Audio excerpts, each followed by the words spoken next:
సత్యదేవుని నిత్య నామము ఆమేన్.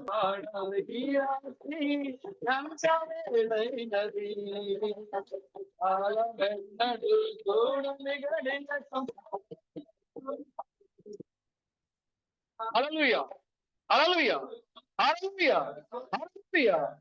ఓ గీహోను అభిషేకం పొందుకునే క్రీస్తు బ్రహ్మము, క్రీస్తు బ్రహ్మము, క్రీస్తు బ్రహ్మము, క్రీస్తు బ్రహ్మము. ఓ క్రీస్తు బెనమిక్ ఖడ్గమే, క్రీస్తు బెనమిక్ ఖడ్గమే, క్రీస్తు బెనమిక్ ఖడ్గమే, క్రీస్తు తామసిక ఖడ్గమే, క్రీస్తు తామసిక ఖడ్గమే, క్రీస్తు తామసిక ఖడ్గమే. హల్లెలూయా, హల్లెలూయా, హల్లెలూయా, హల్లెలూయా, హల్లెలూయా. ప్రార్థన చేసుకుందాం. మహాపరిశుద్ధుడ, మహోన్నతుడ, జీవం కలిగిన మా ప్రభువా, మీ ఘనమైన నామానికి వందనాలు, స్తోత్రములు. ఇప్పటి వరకునైనా మీ పరిశుద్ధ గ్రంథము నుండి కొన్ని మాటలు మేము చదువుకొని ఉన్నాము. ప్రభు, మరి మీరు యేసు క్రీస్తుగా, క్రీస్తు బ్రహ్మముగా, మరి క్రీస్తు తామస్గా ఈ లోకానికి మీరు 3 కాలాల్లో 3 శరీరాల్లో 3 విధాలుగా మీరు బయలుపరుచుకున్నారు. వాక్యాన్ని బయలుపరిచారు. రక్షకుడిగా, విమోచకుడిగా ప్రభు, మరి ఈ 3 సార్లు ఈ లోకాన్ని మీరు మరి మీరు సంచరించారు. ఈ లోకాన్ని మీరు ప్రభు, మరి వాక్యంలో నడిపించారు మా ప్రభు. కానీ ఎన్నిక చేయబడిన ప్రజలు ఎవరైతే ఉన్నారో ప్రభు, మా ముందు నిలబడింది, మాతో మాట్లాడుతున్నది ఎవరో మేము గ్రహించినట్లుగా గెహజీ కన్నులు తెరిచి ఆ చుట్టూ నిలబడిన పరలోకపు సైన్యాన్ని చూపించారు. బిలాము కన్నులు తెరిచి ఎదురుగా నిలబడినటువంటి సంహారపదం చూపించారు. ఓ ప్రభువా, ఇప్పుడు మేము కేక వేయించున్నాము. ఒకవేళ మా హృదయాలు కూడా బిలాము వలె గర్వంతో నిండిపోయి ఉంటే మా కన్నులు తెరవండి. గెహజీ వలె మూసిపోయి ఉంటే మా కన్నులు తెరవండి. మా ఎదురుగా నిలబడిన, మా కోసం నిలబడిన మా యొక్క దూతను మేము గ్రహించడానికి సహాయం దయచేయండి. మా సైన్యాన్ని చూడగలిగే భాగ్యాన్ని మాకు దయచేయండి. ఇక్కడ ఉన్న ప్రతి ఒక్కరిని బలపరచండి మా ప్రభు, నీకు వందనాలు. మరలా మేము కలుసుకునే వరకు ప్రతి ఒక్కరిని దీవించి ఆశీర్వదించండి. ప్రార్థన సహాయం ఉన్న ప్రతి వారిని బలపరచండి. వారికి ప్రతి సమస్య నుంచి విడుదలనివ్వండి. ప్రతి అనారోగ్య సమస్యల నుంచి వారికి ఆరోగ్యం దయచేసి నడిపించండి. ఇక్కడ ఎవరైతే ప్రభు మన సహోదరులు ఏ అవసరం కోసం అయితే నిలబడినారు ప్రభు, ఏ అవసరం కోసం అయితే వచ్చి నిలబడి వారి హస్తాలు పైకెత్తారు. మేము ఎప్పుడైతే మా హస్తాలు పైకెత్తాము ప్రభు, ఇక్కడ మేము హోప్లెస్, మా చేతులు ఏం లేదు, మీ చేతులకు అప్పగించుకుంటే మేము రుజువు చూపిస్తూ ఉన్నాం. కాబట్టి వారందరినీ కూడా ప్రభు, మరి మీరు మీ యొక్క వారి యొక్క హృదయాలు దేవుడు అయినావు కాబట్టి వారి హృదయాల్లో వారికి ఏది అవసరం ఉందో ఆ యొక్క అవసరం వారికి తీర్చండి, మీరు నడిపించండి. మరలా మేము కలుసుకునే వరకు ప్రతి ఒక్కరిని బలపరిచి నడిపించి మహిమ ఘనత ప్రభావాలు పొందుకున్నామని రాజులకు రాజుగా, ప్రభులకు ప్రభుగా, పెండ్లి కుమారుగా మా మధ్యకు రాబోతున్న మా విమోచకుడైన క్రీస్తు బ్రహ్మను మీ యొక్క నామములో ఈ ప్రార్థనలను అడుగుచున్నాం ప్రభువా, ఆమేన్. Fresh when hum never fails, fresh when hum never fails, fresh when hum never fails indeed. Hallelujah, hallelujah. Fresh when hum never fails indeed. It's coming very soon. It's coming very soon. It's coming very soon. Hallelujah, hallelujah. It's coming very soon indeed. నా ప్రాణమా యెహోవాను సన్నతించుము, నా అందరూ సమస్తమైన పరిశుద్ధనామమును సన్నతించుము. నా ప్రాణమా యెహోవాను సన్నతించుము. మా విమోచకుడైన క్రీస్తు బెడం చేసిన ఉపకారములు దేన్ని మరువకము. ఆమేన్, ఆమేన్. మన రాజులకు రాజును, ప్రభులకు ప్రభును, మన పెండ్లి కుమారుడైన క్రీస్తు బ్రహ్మ కృప సమాధానము ఇప్పుడు ఎల్లప్పుడు అతి త్వరలో ఆయన ముఖాముఖి దర్శించే వరకు ప్రతి ఒక్కరికి తోడైన మనం నడిపించును గాక. ఆమేన్. మా నమ్మకములకు విశ్వాసములకు పాత్రుడైన క్రీస్తు బెడం జీవం గల దేవుడు, ఆయన నామము మహిమగల నామము, ఆయన వాక్యము సత్యము, ఆయన యొక్క చిత్తము నిత్యముగా నెరవేర్చబడును. ఆకాశము భూమి కదిలింపబడును గాని క్రీస్తు బెడం వాక్యం కదించదు. ఆయన ఈ రోజులలో తన బిడ్డలకు నిజమైన దేవుడిగా ఉన్నాడు. తమ పిల్లలకు చీకటిని వెలుగుగాను, చెడును మంచిగాను, కన్నీటిని సంతోషంగాను మార్చున్నారు. ఆయన ఒక్కరికే, క్రీస్తు బ్రహ్మ ఒక్కరికే సకల స్తుతి ఘనత మహిమ స్తోత్రము ఆరాధన ప్రభుత్వము రాజరికము ఇప్పుడు ఎల్లప్పుడు సదాకాలమును గాక. ఆమేన్. మన నమ్మకమునకు విశ్వాసమునకు పాత్రుడైన క్రీస్తు బ్రహ్మ ఆయనే రాజులకు రాజుగా, ప్రభులకు ప్రభుగా అభిషేకించబడినందువల్ల ప్రతి ఒక్కరి హృదయం భయంతో పీడింపబడి ప్రతి ఒక్కరు భయముతో మోకరిల్లి ప్రతి ఒక్కరి నాలుక క్రీస్తు బ్రహ్మమే ప్రభు అని అంగీకరించును గాక. ఆమేన్, ఆమేన్, ఆమేన్, ఆమేన్. Glory to God. అందరికీ వందనాలు బ్రదర్. God bless you.